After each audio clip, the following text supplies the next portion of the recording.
টলিপাড়ায় ফের বিয়ের সানাই। আগামী বছর জানুয়ারিতে 7 পাকে বাধা পড়বেন শ্বেতা ভট্টাচার্য ও রুবেল দাস। তবে এর আগে দুই পরিবারের উপস্থিতিতে রবিবার রীতি মেনে হলো তাদের আশীর্বাদ। আশীর্বাদের দিন রং মিলান্তিতে ধরা দিয়েছিলেন শ্বেতা রুবেল।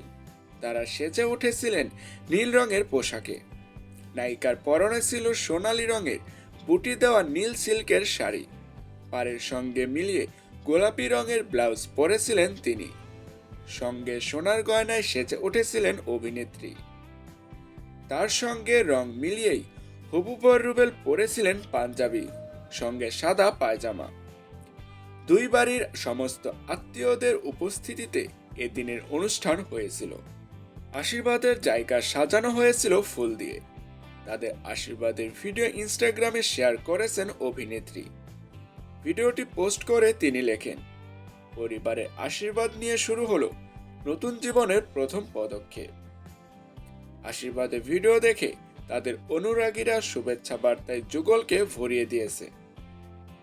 শোনা গিয়েছে আগামী বছর অর্থাৎ 2025 সালের জানুয়ারিতেই গাঁটছড়া বাঁধতে চলেছেন এই জুটি।